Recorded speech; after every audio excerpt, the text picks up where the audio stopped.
బాగున్నారా? నమస్కారం సార్. ఏంటమ్మా? నమస్కారం అమ్మా. నమస్కారం సార్. ఏంటమ్మా తల్లి, బాగున్నావా? బాగున్నా సార్. ఏంటమ్మా నీ పేరేంటి? నా పేరు మేళ రెడ్డమ్మ సార్. రెడ్డమ్మ. బాగుంది సార్ ప్రభుత్వం. పింఛన్ ఇస్తాను సార్ బాగా. కూర్చోండి కూర్చోండి.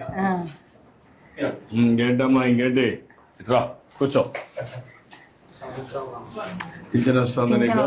సార్ ఇది నీ హోటలా? నా హోటల్ సార్. పేరేం పేరు పెట్టావు? మేళ రెడ్డమ్మే సార్. రెడ్డమ్మ హోటల్. మేళ రెడ్డమ్మ హోటల్ అని పెట్టావా? పెట్టినా సార్. గుడ్. ఇంకేంటమ్మా, ఏమేం చేస్తున్నాను ఇక్కడ? నేను 12 దోశ వేస్తా సార్, మళ్ళీ పగులు టీ అమ్ముకుంటా సార్, అంతే. ఎన్ని గంటలు ఉంటావు ఇక్కడ? నా ఇల్లే ఇది సార్, ఈయనే ఉంటా సార్. నేను ఉండేది ఒంటిదానే. నా భర్త కూడా ఇల్లు ఎక్కడ? ఇదే ఇల్లే సార్. అది ఇల్లు ఇక్కడ చేస్తా. నా భర్త చనిపోయినాడు సార్ కరోనాలో. ఇంట్లో పిల్లలు ఏంటమ్మా? 2 ఆడపిల్లలు సార్. పిన్నిళ్ళు అయిపోయినాయి, వాళ్ళ ఇంట్లోకి వెళ్ళిపోయినారు సార్. వాళ్ళు ఎక్కడెక్కడ? ఊర్లోనే. మా ఇంట్లో కొడుకు ఓ పాపని ఇచ్చినాను, ఓ పాప గోరంట్లు కలిసినాను సార్. గోరంట్లో ఒకరు ఇక్కడ. మా భర్త కరోనాలో. పిల్లలు ఏంటి? ఒకరికి కొడుకు, ఒకరికి కూతురు సార్. వాళ్ళు ఏం పనులు చేస్తారు? వాళ్ళు కియా కంపెనీలో పోతారు సార్. అక్కడ గోరంట్లో ఉండేనా కియా కంపెనీకి పోతాడు. ఊర్లో ఉండే వాళ్ళు వ్యాపారం చేసుకుంటారు సార్. వ్యాపారం చేసుకుంటారు. ఇప్పుడు నీకు పింఛన్ ఇస్తున్నారమ్మా? పింఛన్ వస్తారు సార్. సంవత్సరానికి 3 ఫ్రీ సిలిండర్లు కూడా ఇచ్చినారు సార్. ఇంకేమి వస్తానండి మీ కుటుంబానికి? నీకు ఒంటరిగా ఉన్నావు నువ్వు? ఒంటరిగానే సార్. ఓకే. ఏమేమి వస్తున్నాయి నీకు?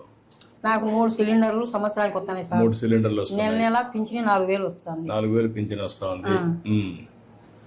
నువ్వు ఇప్పుడు నీ కూతురు చూడాలనుకున్నా బస్ ఎక్కి పోతా సార్. అది కూడా సంతోషంగా ఉంది సార్ నాకు. నా బిడ్డల కాడికి ఏం బస్సుకు పోతా సార్. ఎన్ని రోజులకు ఒకసారి వెళ్తావు? నేను ఇప్పుడు నెలకు 2 నెలలు కట్టి పోతాంట సార్. సరుకులు తెచ్చుకునేదానికి మామూలుగా తలుపులకు కదిరికి పోతాంట సార్. కాదు, మీ కూతురు ఇక్కడికి వస్తుందా? వస్తారు సార్ వాళ్ళు కూడా. వాళ్ళు ఎన్ని రోజులకు వస్తారు? వాళ్ళు నెలకు 2 నెలలకు అట్లా వస్తాంటారు సార్. ఇప్పుడు వాళ్ళకి కూడా ఫ్రీ అయింది బస్? వాళ్ళకి కూడా ఫ్రీనే సార్. బాగుంది సార్ ప్రభుత్వం. ఈ 4-5 బెనిఫిట్స్ నీకు వస్తున్నాయి? వస్తున్నాయి సార్. సంతోషంగా ఉంది సార్. వచ్చే 4,000 ఇవన్నీ చేసి ఇక్కడ ఏం చేస్తున్నావు? ఎట్లా చేస్తున్నావు నువ్వు? ఇక్కడ టీ కాల్చుతా సార్. కాల్చున్నా సార్. చెప్తాను. ఏంటా హోటల్ బాగుందా? కొంచెం టేస్ట్ అవన్నీ బాగున్నాయా? మేడం ఇక్కడ పాలు ప్యాకెట్ సార్. అందుకే ఎంతమంది వస్తారు మీరు రోజుకి? టీ తాగేసి వెళ్తా ఉంటారు.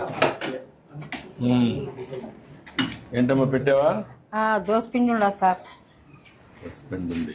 ఇప్పుడు నీకు ఒక టీకి ఎంత ఖర్చు అవుతుంది, ఎంత లాభం వస్తుంది లెక్కేసావా? నేనేమో అన్ని లెక్క వేయి సార్. వేయాలి కదమ్మా.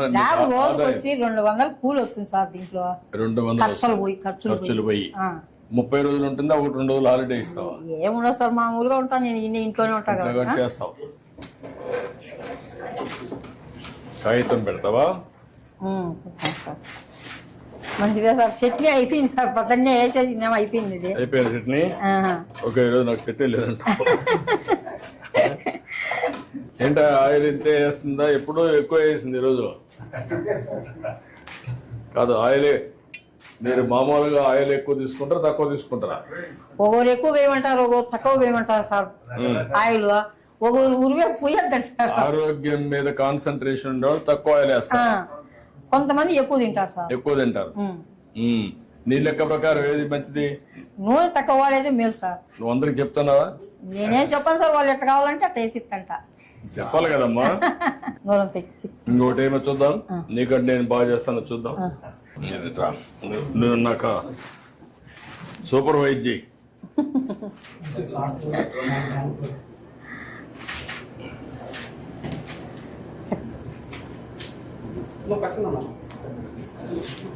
కొంచెమే వేసాను, మధ్యలో వేసేసి.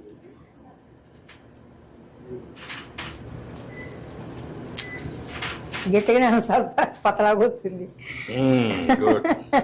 మరీ ఎక్కువ వెళ్ళిపోతే కాలిపోతుంది. యూనిఫామ్ గా చేయాలి కదా.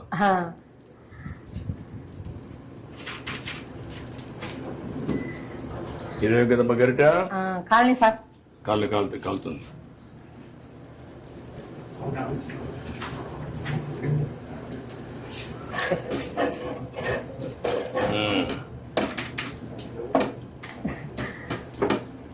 కాలే సలారి పిన్నిందే అందుకు. పర్లేదు బాగానే వస్తారులే. నీకంటే నేను మెలుగా ఉన్నా. ప్లేట్ ఒకటి తీసుకోమ్మా, అవును సార్. ప్లేట్ ఒకటి తీసుకో, ఇంకో ప్లేట్ ఈ ప్లేట్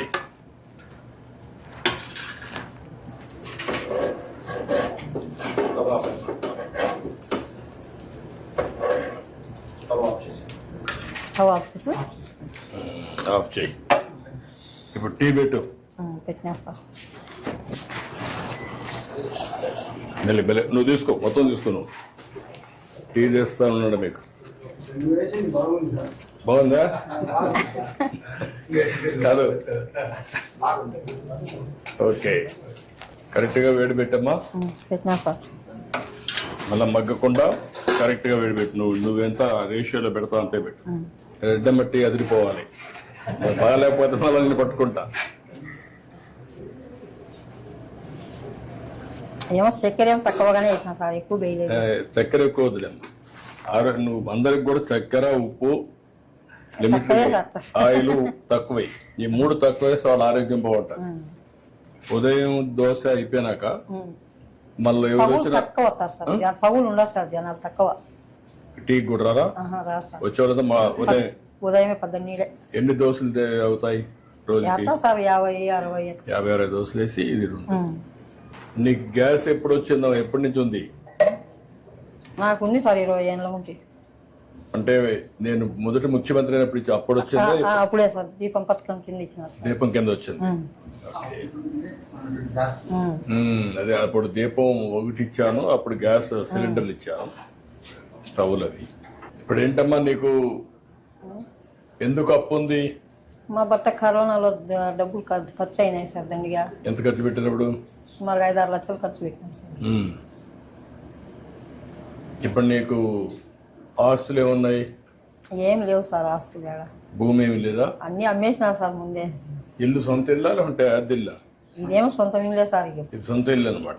సొంత ఇల్లే సార్. చక్కెర వేసావమ్మా? వేసినా సార్. పెట్టమ్మా.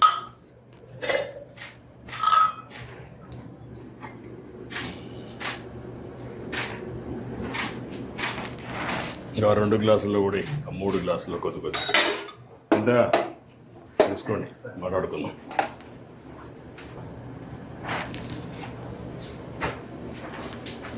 మెల్లిగా పట్టు, కాలుతుంది.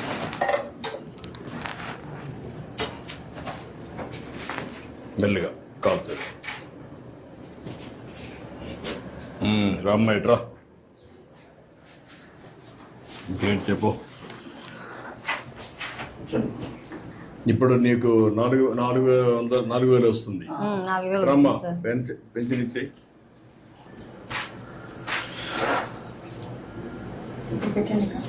ఇది ప్లే కావట్లేదు, సౌండ్ రావట్లేదు, మీరు ప్లే చేయండి. మొత్తం పెట్టండి. Okay sir. వచ్చిందమ్మా, సక్సెస్ అయింది. బ్యాండ్ విత్ కరెక్ట్గా ఉందమ్మా. సార్ ఎంతమందికి ఇచ్చావు ఇప్పటికి? సార్ 60 మెంబర్స్కి ఇచ్చాను సార్. ఎంతమందికి ఇవ్వాలి నువ్వు? 72 మెంబర్స్ సార్. ఇంకొక 12 మంది ఉన్నారు. ఒక అతను ప్రజెంట్ ఇక్కడ ఊర్లో లేదు సార్, 11 మందికి ఇవ్వాలి సార్. ఇంకొక 11 ఇవ్వాలి. ఎన్ని గంటలు పడుతుంది మొత్తానికి ఇవ్వాలంటే? సార్ 4 hours పడుతుంది సార్, ఈజీగా 4 hours పడుతుంది. సార్ ఊరు పెద్దది సార్, పనులు ఎక్కువ ఉన్నాయి సార్. సో అక్కడక్కడ ఇల్లు ఉన్నాయి. సో ఎన్ని రోజులు ఇస్తున్నావు నువ్వు? Sir first day maximum complete చేస్తాం సార్. మిగిలిపోయిన వాళ్ళు ఎవరైనా ఈ రోజు లేకపోతే సార్ నెక్స్ట్ డే రేపు ఇస్తున్నాం సార్. ఇట్రామ్మా, తీసుకో, ఇట్రా. ఈవిడికి ఒక 3 లక్షల రూపాయలు సీఎం రిలీఫ్ ఇచ్చేసేది. అప్పులు అవన్నీ ఉన్నాయి, కట్టేసుకుంటుంది. నేను ఒక 3 లక్షల రూపాయలు ఇమ్మంటాను. సంతోషం సార్. Okay, good. మీ పేరు? మేడం మల్లయ్య గారు. వయలిన్ ఇది చేస్తారా? సంగీత కళాకారుని సార్, హార్మోనిస్ట్. ఎక్కడ మీ ఇల్లు? ఎక్కడ? మా ఇల్లు దగ్గరలో ఉంది సార్. దగ్గరేనా? రాకపోతే ఓకేనా? మీరేం చేస్తాను? నువ్వేం చేస్తాను? చేస్తాను నువ్వుమా? RMP doctor. ఓకే, గుడ్, మంచిదమ్మా. నమస్కారం అమ్మా. అమ్మా బాగున్నారా?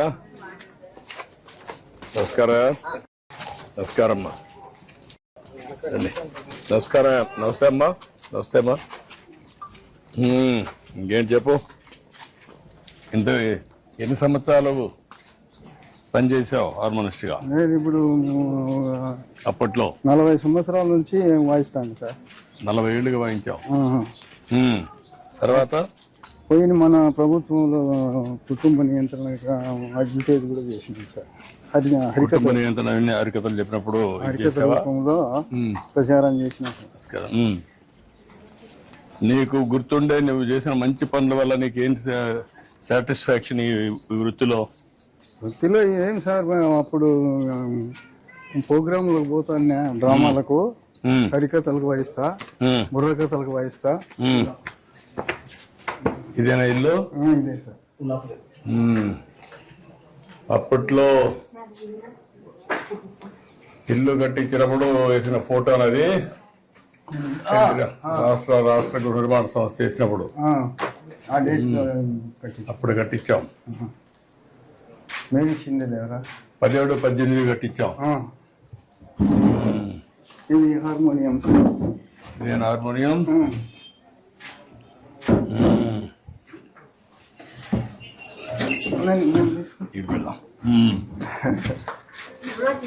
నమస్కారం అమ్మా, బాగున్నావా? కూర్చోమ్మా, కూర్చో. ఇప్పుడు ఇవన్నీ తగ్గిపోయినాయి కదా? ఇవి ఇంటికి పట్టించుకోరు సార్, ఇప్పుడు తగ్గిపోయినాయి. అంత మ్యూజిక్, అంత మోడర్న్ మ్యూజిక్ అంతా వచ్చేసింది. సోషల్ అంతా అంత ఆధునికమైన పనిముట్లన్నీ వచ్చేసాయి. కరెంట్ బాక్సులు వచ్చినాయి. అయినా కానీ ఈ సంగీతం నచ్చదు సార్. అంటే కొన్ని దిక్కల కొంతమంది ఉత్సాహం కూడా చూపిస్తున్నారు, కొంతమంది ఇంకా అక్కడ ఉండే కళ్ళ ఉన్నాయి సార్. ఇక్కడ పల్లెల్లో మాత్రము తగ్గిపోయింది. తగ్గిపోయింది. ఈ టీవీలు వచ్చినాయి, సినిమాలు వచ్చినాయి, అందువల్ల పని చేస్తుంది. ఇది చేస్తాను సార్. ప్లే చేయి.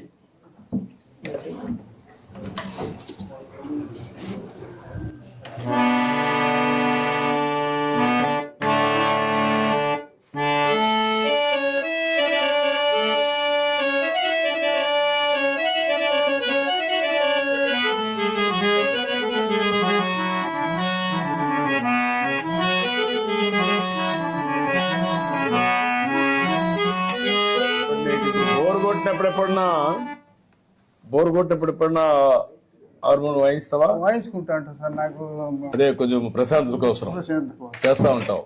ఇప్పుడు ఏంటి మీ ఇద్దరు, మీకు ఎంతమంది పిల్లలు? నాకు 3 కొడుకులు సార్. ఏం చేస్తారు ముగ్గురు? ఇద్దరు బెంగళూరులో కాపురం ఉన్నారు సార్. ఏం చేస్తారు అక్కడ? ఏదో కూలి పని చేస్తున్నారు పెద్ద కొడుకు. మూడో కొడుకు వచ్చేసి కంటెద్దాల షాప్ పెట్టుకున్నాడు. ఎక్కడ? బెంగళూరులోనే. ముగ్గురు బెంగళూరులో ఉన్నారు. బెంగళూరు వస్తారు అప్పుడప్పుడు? వస్తా ఉంటారు సార్. మీరు పోతా ఉంటారా? పోతుంటాం సార్. చిన్న కొడుకు వచ్చినాడు ఈరోజు.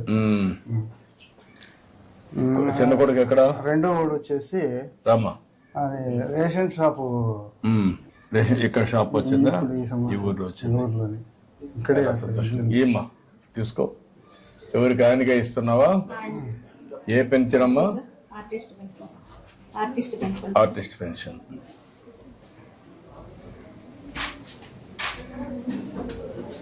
ఇది కూడా నేను పెట్టిన పెన్షనే మీకు, ఆర్టిస్టుల కోసం. మామూలుగా వృద్ధాప్య పెన్షన్ 250 ఇచ్చేటాడు, 500 ఇచ్చినారు సార్. అప్పుడు మళ్ళా మీరు 3000 చేసినారు సార్. 3000 తర్వాత మళ్ళీ ఇప్పుడు 4000 ఇస్తున్నారు. అదే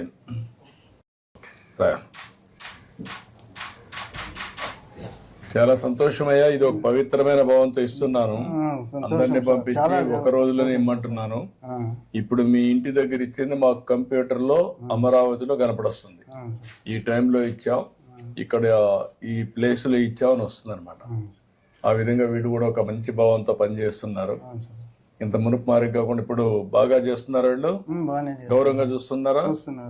ఏదో ఊరికే పింఛన్ ఇచ్చామని ఏమన్నా? ఏం లేదు సార్. అంటే ఏం లేవా? మీరు మర్యాదగానే ఇస్తున్నారు. ఓకే, అది కనుక్కుందామని. కొంచెం పెరాలసిస్ దొరికింది సార్. దిమ్మైపోయింది, ఆరోగ్యం బాగలేదు. ఇప్పుడు ఎప్పుడన్నా ఊహించావా? నీకు 4000 ఇచ్చాం. మరీ వికలాంగులు ఉంటే వాళ్ళకి 6000 ఇస్తున్నాం. ఇంకా మిగిలిన బెడ్ మీదనే ఉంటే వాళ్ళకి 15,000 ఇస్తున్నాం. అట్లా వాళ్ళ పిల్లలు ఉండేవాళ్ళు వాళ్ళు కూడా చూసుకోవాలి. వర్కౌట్ చేద్దాం. ఒక 2 లక్షల రూపాయలు నీకు ఇచ్చేసి నేను అకౌంట్కి చేద్దాం. పెద్ద మనవరాలు బీటెక్ చేసింది సార్. ఈ సంవత్సరం పోతుంది ఈ నెలలో. ఏదైనా ఉద్యోగం మీరు రాసేయండి, నేను మాట్లాడతాను, కలెక్టర్ చెప్తాను, రాయించాను. ఓకే అమ్మా, నమస్కారం.